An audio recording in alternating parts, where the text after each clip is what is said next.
Hey guys, Ayurveda life में आपका स्वागत है। तो हम पढ़ रहे थे मद एवं मद्दातता। तो उसमें हमने क्या क्या देखा था अपने पहले पार्ट में। व्युत्पत्ति देखी है, निरुक्ति देखी है, और हमने उसकी मद की परिभाषा देख ली है, मद का पर्याय देख लिया है, मद के गुण देख लिए हैं और मद का लाभ देख लिया है। मद एवं ओज के गुणों में जो विपरीतता होती है उसको देख लिए हैं, और मद की प्रशंसा मतलब आचार्य रखने किस प्रकार की है उसको देख लिए हैं, मद का दोष देख लिए हैं। अब हम यहाँ से चालू करेंगे मद के प्रकार से। तो मद के 3 प्रकार बताए हैं किसने, सुश्रुत और चरक ने, और वही माधव निदान ने मद के 4 प्रकार बताए हैं। कौन कौन से मद के प्रकार हैं? तो प्रथम मद, मध्यम या द्वितीय मद, उत्तम या तृतीय मद। तो बात करते हैं प्रथम मद की। प्रथम मद क्या होता है? ये क्या होती है? निद्रा की पहली अवस्था होती है। इसमें क्या होती है? अच्छी नींद मतलब आने लगती है, और जब नींद खुलती है तो मनुष्य सुख का अनुभव करता है। मतलब ये क्या है कि ये निद्रा मतलब कि मद की पहली अवस्था है। इसमें निद्रा अच्छी आती है, और जब नींद इंसान को खुलती है तो उसको सुख का अनुभव होता है। यह अवस्था ज्ञान, बुद्धि और स्मृति को खराब नहीं करती है। इंद्रिय, और इसमें क्या होता है, इंद्रिय जो होती हैं अपने विषयों को ग्रहण करने में सामर्थ्य होती हैं। मतलब कि असामर्थ्य नहीं होती हैं, सामर्थ्य होती हैं। वो अपने विषयों को इंद्रिय जो होती हैं ग्रहण कर लेती हैं, करती हैं। इस अवस्था में हर्ष, प्रीति, संगीत, गीत आदि का मतलब उत्पन्न होते हैं। ये इस अवस्था में हर्ष, प्रीति, संगीत, गीत आदि ये सब उत्पन्न होते हैं। अब मद की द्वितीय अवस्था में क्या होता है? तो मद की द्वितीय अवस्था में ये क्या होती है, मध्यम कोटि का मध्य, जो मध्यम कोटि का मध्य होता है वो मन को प्रभावित करता है।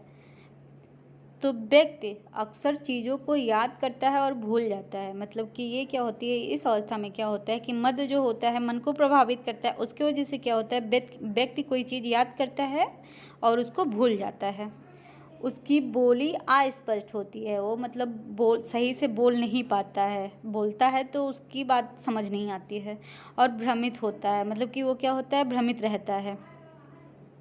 उसकी चाल, मुद्रा, स्थान, पीने, खाने और बात करने का कमियां अधिक होता है। मतलब कि जो वो क्या होता है कि वो भ्रमित रहता है। उसकी चाल, मुद्रा, स्थान, पीने, खाने और बात करने का कम या अधिक होता है। मतलब कि या तो वो कम बोलेगा, खाएगा, पिएगा, या फिर बहुत ज़्यादा करेगा, ऐसी चीज़ें।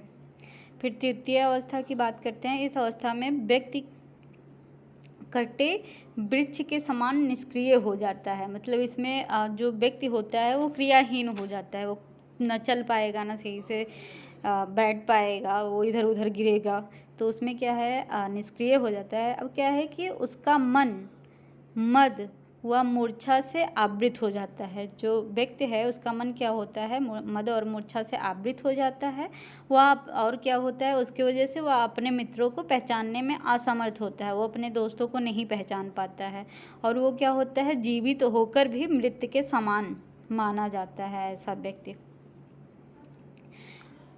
मद की तृतीय अवस्था प्राणी मात्र के लिए दोषपूर्ण, निंदनीय और त्याज्य है। मतलब कि ये जो मद की तीसरी अवस्था है वो जो प्राणी है उनके लिए दोषपूर्ण है, निंदनीय है और त्याज्य है।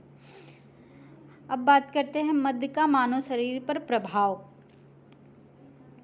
तो मद क्या करता है, सीधे हृदय में प्रवेश करता है, और क्या करता है, अपने गुणों से ओज के 10 गुणों में क्षोभ उत्पन्न कर मन एवं चेतना में विकार उत्पन्न कर देता है। मद क्या करता है कि सीधे हमारे हृदय में प्रवेश करता है। हृदय में जाएगा तो जो मद के 10 गुण होते हैं वो क्या करते हैं, ओज के 10 गुण को जो होते हैं क्षोभ उनके अंदर उत्पन्न कर देते हैं। मतलब उनका और नष्ट कर देते हैं। उसके वजह से क्या होता है, हमारा मन और चेतना इनके अंदर क्या होता है, विकार उत्पन्न हो जाता है। अब बात करते हैं मद द्वारा ओज के गुणों को नष्ट करने पर ओजस के आश्रय में रहने वाला सत्व संज्ञक मन विचलित होकर मतवाला हो जाता है। अर्थात क्या है कि जो मद होता है, जो मद ओज के जो 10 गुण होते हैं उनको नष्ट कर देने से जो वहाँ मतलब कि ओजस की जो आश्रय में रहने वाला सत्संगिक मन है, मतलब कि जो ओज के आश्रय में रहता है सत्संगिक मन, वो क्या होता है, विचलित हो जाता है और मतवाला हो जाता है। अब बात करते हैं सत्व, बुद्धि, इंद्रिय, आत्मा, ओजस का आश्रय स्थान क्या है, हृदय है। और जब हम क्या करते हैं मद्यपान द्वारा हृदय, जब हम मद्य का पान करते हैं तो हृदय क्या होता है हमारा, विकृत हो जाता है और उसकी वजह से रस, रक्त आदि धातुएं, मन, बुद्धि, इंद्रिय, आत्मा सभी अव्यवस्थित हो जाते हैं और क्या करते हैं, इनकी जो क्रियाएं होती हैं वो असंतुलित हो जाती हैं। अर्थात ये क्या होता है कि मन, बुद्धि, इंद्रिय, आत्मा, ओजस, ये सब इसका आश्रय स्थान क्या है, हृदय है। और हृदय क्या होता है, जब हम होता क्या है कि जब हम मदिरा पान करते हैं तो उससे क्या होता है, हमारे हृदय में विकृति हो जाती है। जब विकृति हो जाएगी तो ये सभी क्या होंगी, ये सारी चीज़ें अव्यवस्थित हो जाएंगी। अव्यवस्थित हो जाएंगी तो ये क्या होगा, ये अपने कार्य को सही से कर नहीं पाएंगे, असंतुलित हो जाएंगी। अब क्या है, मद्यातिरेक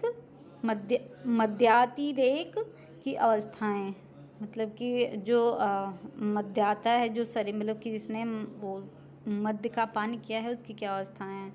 तो इसमें क्या होता है, शरीर में मद्य की मात्रा बढ़ने पर मादकता भी बढ़ जाती है। मतलब कि जब शरीर में अगर किसी ने ज़्यादा मदिरा पान कर लिया तो उसके अंदर मादकता ज़्यादा बढ़ जाएगी। प्राणी अपना संतुलन खो देता है और क्या होगा, प्राणी जो होगा वो अपना संतुलन खो देगा। मतलब कि जब अधिक ज़्यादा मदिरा पान करेगा तो मादकता अधिक हो जाएगी और उसके वजह से प्राणी जो होता है अपना संतुलन खो देता है। मद्य से उत्पन्न 3 प्रकार की अवस्थाएं होती हैं, कौन कौन सी, प्रथम या पूर्व अवस्था, द्वितीय या मध्यम अवस्था, तृतीय या उत्तम अवस्था। इन अवस्था का अनुमान व्यक्ति के व्यवहार या उसके रक्त मूत्र में उपस्थित मद्य की मात्रा का परीक्षण कर लगाया जा सकता है। अब प्रथम अवस्था में क्या होता है, इसमें क्या होता है, ओज विहित और हृदय जागरूक रहता है। इसमें ओज का विहित हो जाता है, नाश हो जाता है, लेकिन हृदय क्या होता है, जागरूक रहता है। मध्यम अवस्था में क्या होता है, इसमें व्यक्ति दुष्ट विचारों के कारण मूढ़ हो जाता है। व्यक्ति क्या होता है, जो दुष्ट विचार होते हैं उनके कारण मूढ़ हो जाता है और अपनी इसी अवस्था को सुख मान लेता है। तृतीय अवस्था क्या होती है, इसमें ओज पूर्ण रूप से नष्ट हो जाता है। इसमें मनुष्य निचेष्ट होकर शव के समान सो जाता है। ये क्या होता है, इसमें ओज क्या होता है, पूर्ण रूप से नष्ट हो जाता है। इसमें जो मनुष्य होता है वो निचेष्ट मतलब चेष्टा रहित होकर शव के समान सो जाता है। तो आज यहीं पे इसको ख़त्म करते हैं, समाप्त करते हैं। Thank you guys.